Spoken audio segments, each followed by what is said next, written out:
it mean to be cancer-free? To be very honest, I don't know.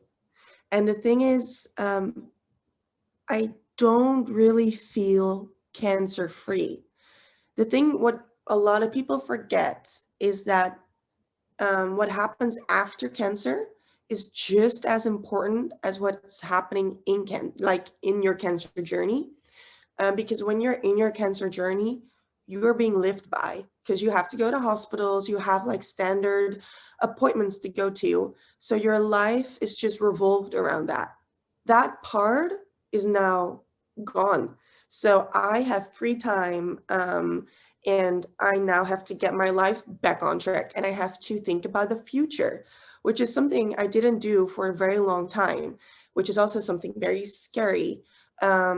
So I think what it means to be cancer-free, it is something scary. And I think that's okay to say that out loud, because I know that a lot of people feel like a burden when they say that, like, oh, I'm scared to be cancer-free, because that's a weird concept to, say out loud. But it's true, because it's a whole different life. And I will always have anxiety about the cancer returning. So it will always be a part of me. Yes, I am cancer-free, and yes, I'm very proud of that.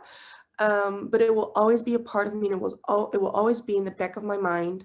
But I will keep on living, because that's the least I can do, because I did win and I did do all that just to be here to have that. But it does mean that I'll have to carry that part of me for the rest of my life. But that's not a negative thing per se. Thank you so much. I did think about this answer, but I think it's funny, because I do mention in my videos a lot that I have social anxiety, and that is true. That is so, I do have social anxiety, but a lot of people don't like realize it or kind of like believe it, because I'm doing my videos, but it's just me and my camera, and sometimes with friends, but it's just me and my camera.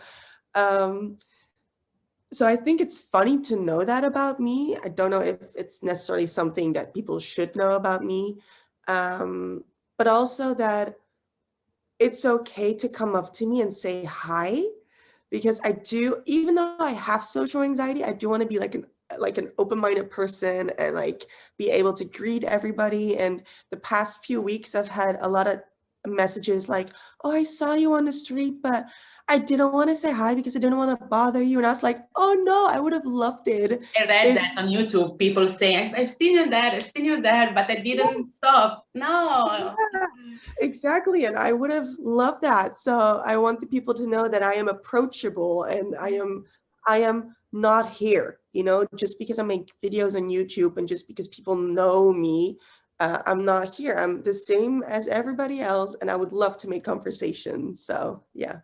That's really sweet. It's important. We are all at the same level. We are all like human beings. We have to respect one another and be kind to one another and don't judge one another. So great. So next time, everyone, go and say hi to ROMEE. How do you see yourself in 5 years? Hopefully working a full-time job, which is something I can't do right now because I still have to recover. So hopefully a full-time job behind the scenes at television or film.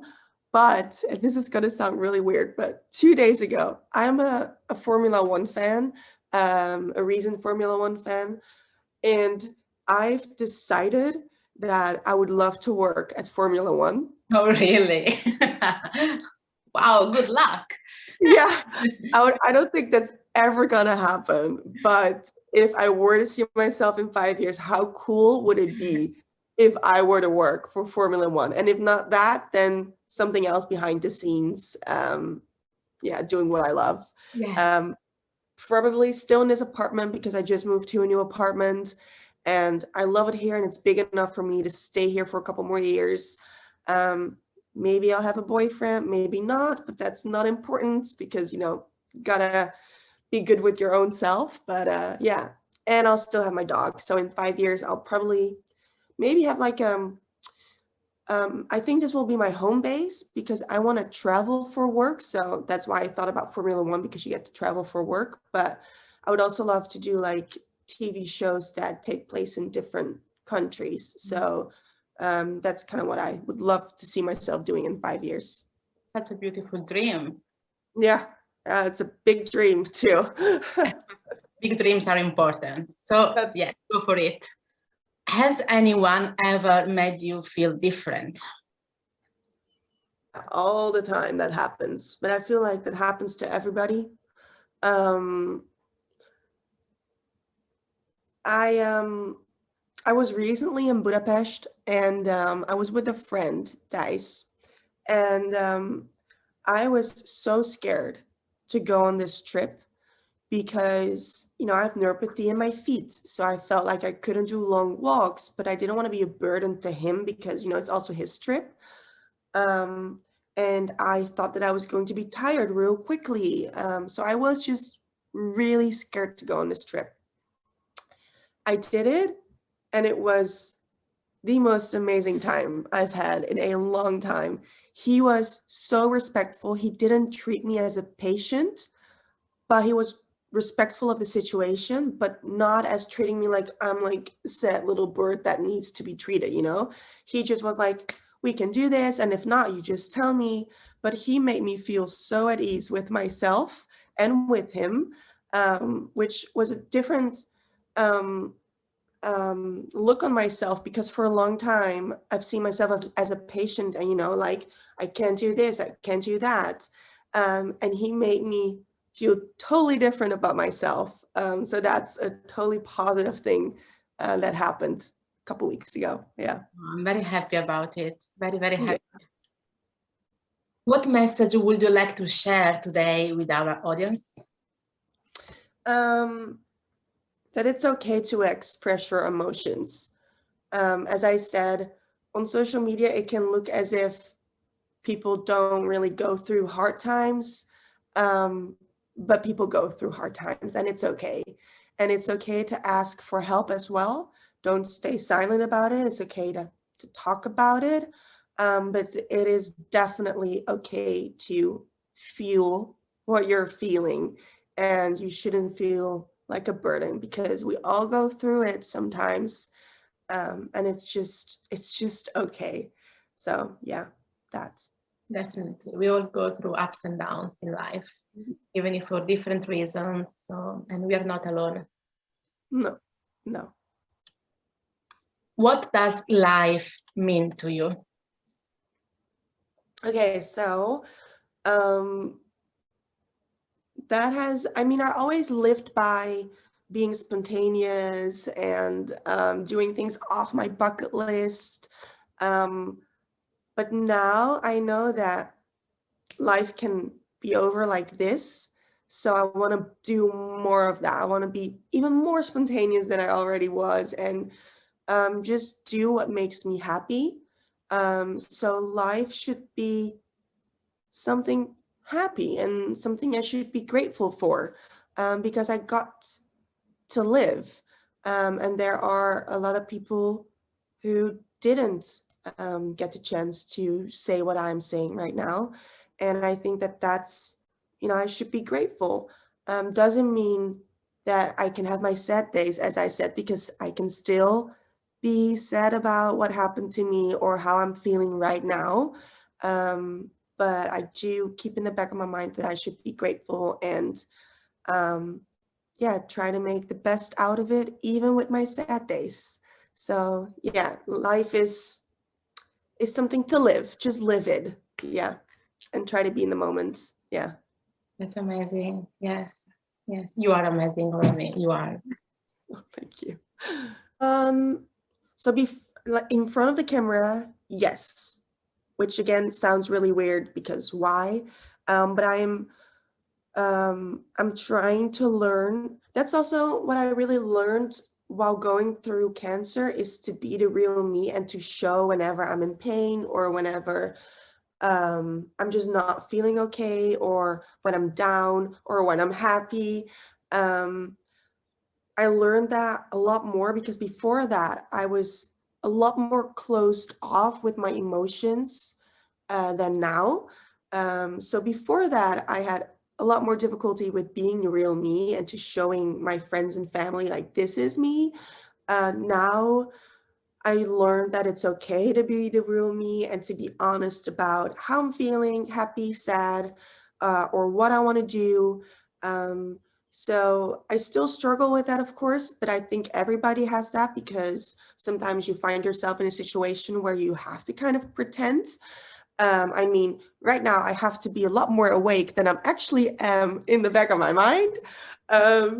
But I'm still the real me. But sometimes you have to adjust to the situation. But it is something that I learned throughout my cancer journey, is to be more real than I was before that. Yes. Yeah, totally agree with you. Okay, so this is the last question, and I'm really sorry to say goodbye to you because I think I will listen to you whole day. I'm gonna continue to follow your journey, of course, and really for any need, I'm here, like for help or just talk about movies, anything, okay? Yes. Let's keep in touch, and thank you so much for everything you do. So now that you have shared a lot with us, I'd like to ask you again, who is ROMEE? ROMEE is a 24-year-old that's still trying to figure out life, who's battled a year and a half, but came out stronger than before. And she has her bad days, but she also has her positive days. And yeah, she wants to be a voice for those who don't, wanna or don't have that voice yet, or who are trying to. I want to be a person that people can go to. And I think I'm going in the right direction with that. I feel like I am kind of becoming a voice for people. And if I can do that, y'all can do that. So I want to be that person for people. And that's the real me, I think. And somebody who tries to take initiative and be spontaneous. And yeah, I want to be a light, not only for myself, but also for others. Oh, that's amazing. That's amazing. And thank you so much for your time today. It's super early, but we did it. Yes. Yes, I'm very happy about this interview. I'm very happy about everything you said. And thank you to be a voice for those people who doesn't have a voice or are still trying to find their voice. It's really important to be here for one another. And what you are doing with your YouTube channel, with your social media is so important because you are including everyone and everyone is feeling welcomed and listened. And it's really, really important. So I send you all my love to you. And thank you so much for your time. Have a wonderful day and speak soon. Thank you so much for the interview. You are a really kind person. Thank you. Thank you so much. Take care. Bye-bye.